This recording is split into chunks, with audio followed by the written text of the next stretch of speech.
देश में एक सकारात्मक माहौल बना है।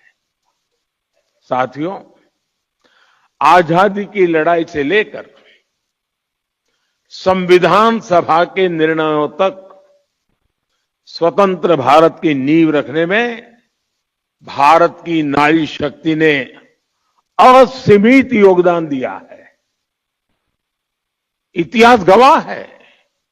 और आजादी के बाद भी जिन महिलाओं को प्रतिनिधित्व का मौका मिला, उन्होंने देश के लिए बहुत शानदार काम किया है। हमारे देश में राष्ट्रपति से लेकर प्रधानमंत्री तक महिलाएं जहां भी रही हैं, उन्होंने अपनी अलग लेगेसी बनाई है। इस समय भी हमारे देश में राष्ट्रपति जी से लेकर वित्त मंत्री तक ऐसे अहम पद महिलाएं ही संभाल रही है। उन्होंने देश की गरिमा और गौरव दोनों को बढ़ाया है। साथियों, हमारे देश में महिला नेतृत्व का एक बेहतरीन उदाहरण पंचायती राज संस्थाएं भी हैं। आज भारत में 14 लाख से अधिक महिलाएं लोकल गवर्नमेंट बॉडीज में सफलतापूर्वक काम कर रही है।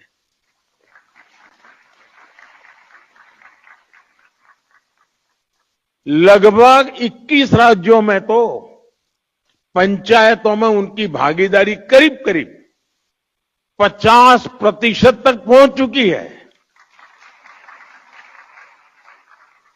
और मैं जब विदेश के मेहमानों से कभी इस विषय पे बात करता हूं, ये आंकड़ा सुनते उनका मुंह खुला रह जाता है।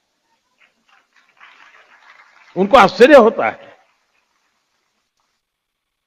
साथियों, ये कोई साधारण बात नहीं है। लाखों महिलाओं की राजनीति और सामाजिक जीवन में ये सक्रियता दुनिया के बड़े बड़े नेताओं और राजनीति के विशेषज्ञों को भी बहुत ही हैरान करने वाली बात होती है।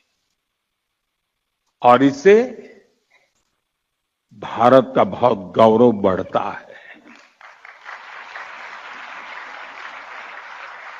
साथियों, अनेक अध्ययनों में ये सामने आया है कि जब निर्णय प्रक्रियाओं में महिलाओं की सहभागिता बढ़ी, तो इससे व्यवस्थाओं में भी संवेदनशीलता आई है। और ये बहुत बड़ी ताकत होती है। और इसका परिणाम है पानी, शिक्षा, स्वास्थ्य, पोषण, ऐसे कई विषयों में ज्यादा समर्पण भाव से, ज्यादा संवेदनशीलता से परिणामकारी काम हुए हैं। जल जीवन मिशन, मैं समझता हूं इसकी सफलता का सबसे बड़ा उदाहरण है। इसमें पंचायत स्तर पर महिलाओं की भागीदारी की ही बहुत बड़ी भूमिका है। साथियों, हमारे लोकल बॉडीज और संस्थानों में इतने वर्षों से जो लाखों महिलाएं काम कर रही है, नेतृत्व कर रही है, उनके पास ग्रासरूट लेवल का बहुत समृद्ध और लंबा अनुभव है। वो अब और बड़ी भूमिका के लिए तैयार है और तत्पर भी है। मैं मेरा अपना निजी अनुभव बताता हूं। ये सामर्थ्य क्या होता है। मैं 2001 में नया मुख्यमंत्री बना।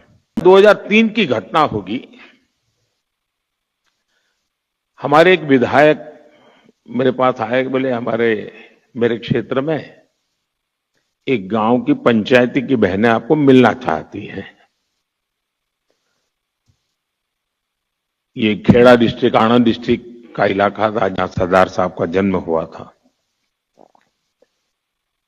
तो मैंने कहा भाई उनको पंचायत का कोई काम होगा तो पंचायत मंत्री को मिला लीजिए उनको।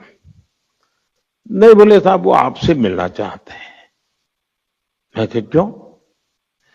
तो बोले पंचायत में सबकी सब मेंबर महिलाएं हैं, एक भी पुरुष मेंबर ही नहीं है हमारी पंचायत में। मैंने कहा ऐसे कैसे? बोले गांव वालों ने तय किया कि इस बार प्रधान महिला है तो मेंबर भी सब महिला, कोई पुरुष चुनाव ही नहीं लड़ा था। तो मेरा ध्यान स्वाभाविक गया, मैंने कहा भाई जरूर मैं मिलूंगा। छोटा सा गांव था, कोई शायद 13 मेंबर की पंचायत थी। तो मैंने उनको समय दिया, वो सब आए मिलने के लिए। वो 13 बहनें थी, उसमें जो गांव की प्रधान बनी थी वो शायद 8वीं कक्षा तक पढ़ी थी। बाकी जो बहनें थी, एक दो बहनों तो घूंघट भी लगा हुआ था, वो ज्यादा शायद कुछ तो होगी जिन्होंने स्कूल भी नहीं देखा होगा। तो सब आए। मुझे लगता है ये सब बड़े बड़े लोगों ने उनको कोई मेमोरेंडम पकड़ा दिया होगा, कुछ मांग लेकर के आए होंगे कि मेरे गांव में ये करो, मेरे गांव में वो करो। मैं हैरान था, उनके हाथ में कोई कागज नहीं था। तो बैठे, मैंने परिचय किया तो पूछा आपने समय मांगा था, क्या काम है? नहीं, बोले कोई काम नहीं है। ऐसे ही बोले हम चुनकर आए हैं तो मिलने आए थे। अब ये भी मेरे लिए बड़ा आश्चर्य था, वरना नेता लोग आते हैं तो सिर्फ मेमोरेंडम लेके आते हैं। फिर मैंने उनको पूछा, अच्छा बताइए, मैंने कहा कि आपको अगर 5 साल इतना बड़ा काम मिल गया, आप सब बहनें गांव को संभालने वाली हैं, तो आपका सपना क्या है? 5 साल में क्या करोगे आप लोग? गांव में कैसा करोगे? सामान्य होता तो क्या जवाब देता? ये जो हम जैसे बड़े बड़े दिखते हैं ना, वो क्या जवाब देते हैं? स्कूल बना लेंगे, अस्पताल बना देंगे, रोड बना देंगे, ऐसे ही जवाब देते। उस दिन 8वीं कक्षा पढ़ी हुई इस प्रधान ने और उसके साथ आई हुई महिला मेंबर्स ने मुझे जो जवाब दिया, वो शायद दुनिया का बड़े से बड़ा अर्थशास्त्री नहीं दे सकता है। और वो बात आज भी मेरे लिए एक लेसन की तरह है। मैं सीएम बना, पीएम बना, लेकिन उस पंचायत की महिलाओं की वो बात मेरे लिए आज भी मार्गदर्शक है। आपको आश्चर्य होगा ऐसा क्या जवाब दिया होगा। जब मैंने उनको पूछा क्या करेंगे आप, 5 साल आपको मिले हैं, गांव ने आपको नहीं बढ़ाई, तो तब उन्होंने मुझे जवाब दिया, साहब एक इच्छा है। मैंने कहा क्या? और वो जवाब आज भी मेरे कानों में गूंजता रहता है।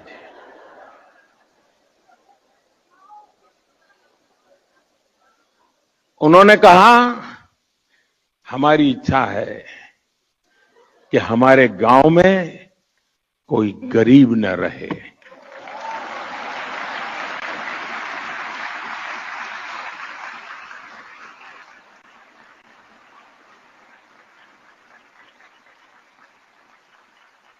बड़े से बड़े अर्थशास्त्रियों के लिए भी इससे बड़ा कोई संदेश नहीं हो सकता है। यह अपने आप में मेरे लिए एक बड़ा सुखद अनुभव था और वो आज भी शब्द मेरे कानों में गूंजते रहते हैं। और इसलिए जमीन से जुड़े हुए अनुभव से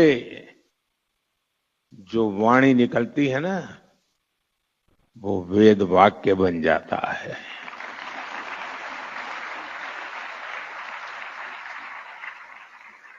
और इसीलिए साथियों, नारी शक्ति वंदन अधिनियम को लागू करना ऐसी सभी महिलाओं के जीवन का बहुत बड़ा अवसर बनने जा रहा है। अब पंचायत से आगे बढ़कर पार्लियामेंट पहुंचने का उनका सफर और आसान होने जा रहा है। साथियों, आज विकसित भारत की हमारी यात्रा में महिलाओं की भूमिका और भी अहम हो गई है। मुझे संतोष है कि 2014 में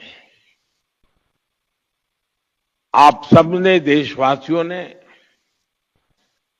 हमें यहां सेवा करने का अवसर दिया है और तब से लेकर अब तक हमारी सरकार ने महिलाओं के जीवन चक्र के हर पड़ाव के लिए योजनाएं बनाई, उन्हें सफलतापूर्वक लागू किया। आज पहली सांस से लेकर आखिरी सांस तक हमारी सरकार कोई न कोई योजना लेकर के भारत की बहन बेटियों की सेवा में हाजिर है।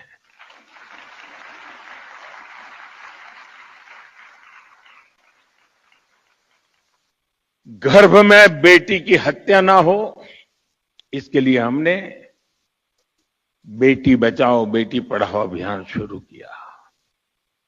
गर्भ की अवस्था में मां को सही पोषण मिले, इसके लिए हर गर्भवती मां को मातृ वंदना योजना के तहत 5,000 रुपए की आर्थिक मदद दी। जन्म के बाद बेटी को पढ़ाई में मुश्किल ना हो, इसके लिए ज्यादा से ज्यादा ब्याज मिले, ऐसी सुकन्या समृद्धि योजना शुरू की। बेटी को गंभीर बीमारी से बचाने के लिए बचपन में उसे सही समय पर टीके लगते रहे, इसके लिए मिशन इंद्रधनुष शुरू किया। बेटी को स्कूल में शौचालय की परेशानी न हो, इसके लिए स्वच्छ भारत अभियान के तहत देश में करोड़ों शौचालय बनाए गए।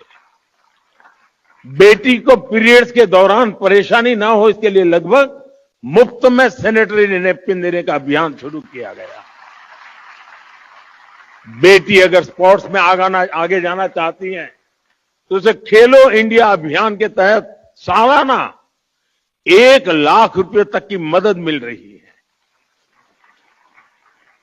बेटी अगर बड़ी होकर भविष्य में सेना में जाना चाहे तो उसके लिए सरकार ने सैनिक स्कूल में एडमिशन के लिए दरवाजे खोल दिए।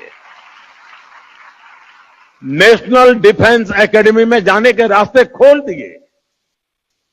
जीवन के आगे के पड़ाव में बेटी को रसोई में धुएं की परेशानी ना उठानी पड़े, इसके लिए हमने उज्ज्वला योजना शुरू की, करोड़ों गैस कनेक्शन मुफ्त दिए। बेटी को मीलों तक सिर पर पानी ना ढोना पड़े, इसके लिए हमने हर घर नल से जल अभियान शुरू किया। बेटी को अपने परिवार के लिए राशन की चिंता ना करने पड़े, इसके लिए मुफ्त राशन की योजना शुरू की।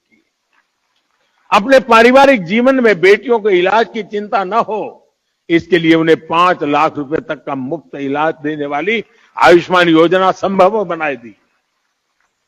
80% तक डिस्काउंट पर सस्ती दवा के लिए जन औषधि केंद्र, इन सब का सबसे ज्यादा लाभ हमारी बहनों और बेटियों को हो रहा है। साथियों, आप सभी इस बात को भली भांति जानते हैं कि भारत में महिलाओं को सशक्त करने के लिए उनकी आर्थिक भागीदारी को बढ़ाना आवश्यक है। इसलिए हमने अपनी सरकार के हर निर्णय में, हर योजना में इस पहलू का ध्यान रखा। पहले परिवार की संपत्ति मुख्य रूप से पुरुषों के नाम होती थी। घर है तो पुरुष के नाम पर, खेत है तो पुरुष के नाम पर, दुकान है तो पुरुष के नाम पर, गाड़ी है तो पुरुष के नाम पर, स्कूटर है तो भी पुरुष के नाम पर। और ये सहज चलता था। हमने पीएम आवास योजना में घरों को प्राथमिकता के आधार पर परिवार की महिलाओं के नाम पर रजिस्टर करना शुरू किया। बच्चे स्कूल जाते हैं तो स्वाभाविक रूप से पिता का नाम लिखा जाता है। हमने आकर के शुरू किया, मां का नाम भी लिखा जाएगा।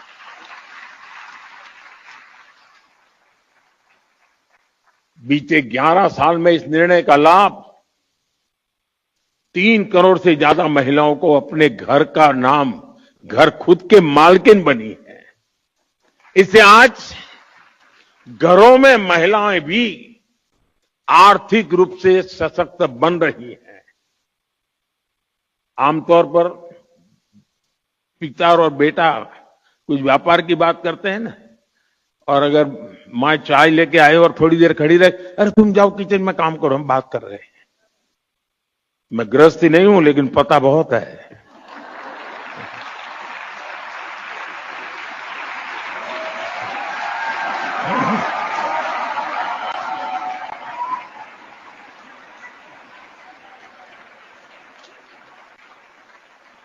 लेकिन अब जब वो आर्थिक ताकत बनी है ना, तो बेटा भी कहता है, अरे जरा मम्मी को बुलाइए ना, बातचीत में उनको बुलाइए ना।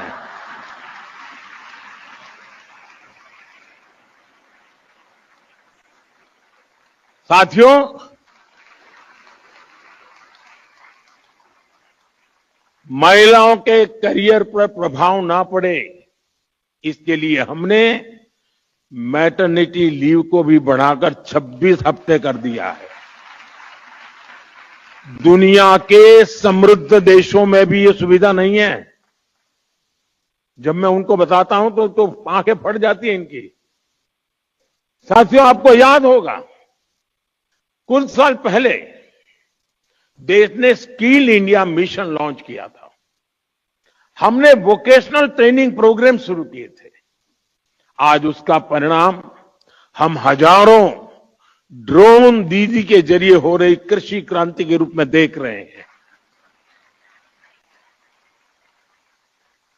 मैं एक बार ये जो ड्रोन दीदी है उनके साथ वीडियो कॉन्फ्रेंस पे बात कर रहा था। गांव की बेटियां हैं, कोई बहू है, वो ड्रोन चलाने से, तो उन्होंने मुझे कहा, अब तक तो हमें गांव में कोई बुला, अब तो बोले पायलट कह के बुलाते हैं, हमारी पहचान बन गई, हम पायलट है। यानी परसेप्शन कितना बड़ा तेजी से चेंज हो सकता है एक छोटे से निर्णय से। महिलाएं टेक्नोलॉजी के जरिए आधुनिक खेती करना सीख रही है। आपको ये जानकर खुशी होगी कि पिछले 11 साल में करीब 10 करोड़ महिलाएं स्वयं सहायता समूहों से जुड़ी हैं। सरकार ने ग्रामीण अर्थव्यवस्था को गति दे रही ऐसी 6 करोड़ बहनों को लखपति दीदी बनाने का लक्ष्य रखा है, और इसमें से 3 करोड़ से ज्यादा ग्रामीण महिलाएं लखपति दीदी बन चुकी है।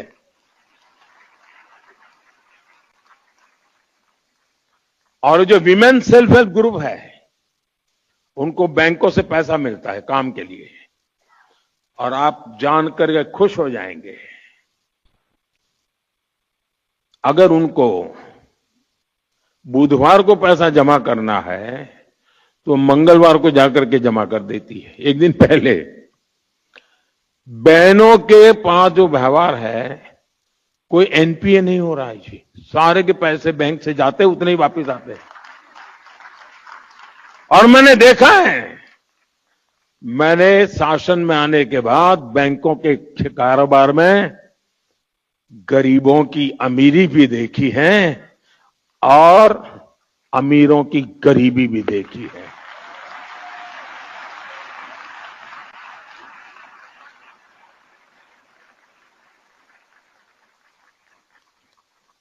इतना ही नहीं साथियों, ये हमारी माताएं बहनें वोकल फॉर लोकल की ब्रांड एम्बेसडर बन रही हैं। बहनों, विमेन लेड डेवलपमेंट के विजन की बहुत बड़ी सफलता यह है कि इसने महिलाओं के प्रति पुरानी सोच को चुनौती दी है। अब G20 समिट हमारा जब चल रहा था, हम चेयर कर रहे थे, दुनिया के देशों को मुझे समझाना पड़ा था कि विमेन डेवलपमेंट और विमेन लेड डेवलपमेंट में क्या अंतर होता है। दुनिया का बहुत बड़ा वर्ग विमेन डेवलपमेंट तक सहमत था, विमेन लेड डेवलपमेंट के लिए मुझे ताकत लगानी पड़ी थी और हमें सफलता मिली थी। इस सोच का परिणाम है कि आज महिलाएं उन सेक्टर्स में भी बुलंदियों को छू रही हैं जहां कभी पुरुषों का एकाधिकार माना जाता था। आज हमारी बेटियां फाइटर पायलट बनकर आसमान की बुलंदियां छू रही हैं। आज भारत में विश्व के किसी भी देश की तुलना में, यह आंकड़ा भी आपको खुश कर देगा, विश्व के किसी भी देश की तुलना में महिला पायलटों का प्रतिशत सबसे अधिक हिंदुस्तान में है।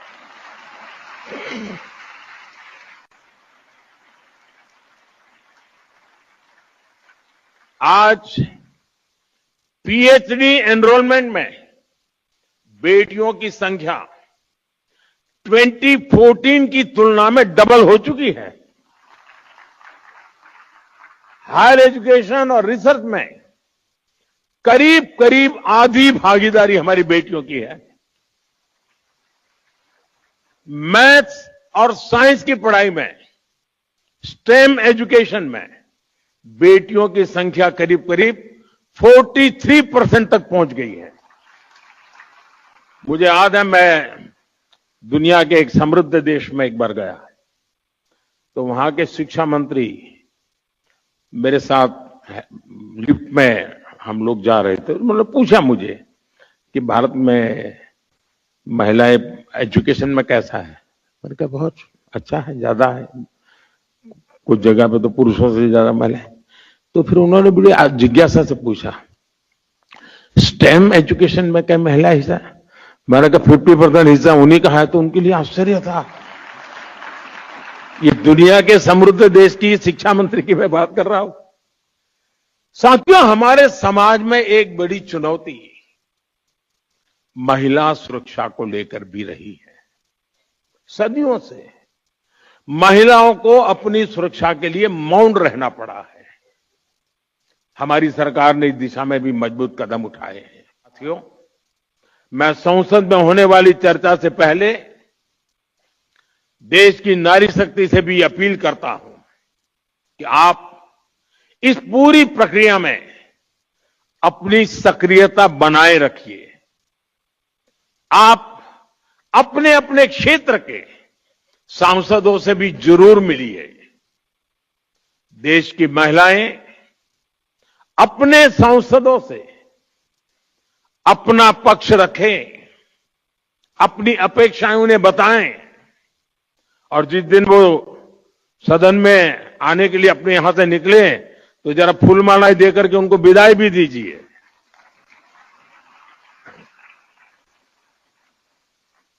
ताकि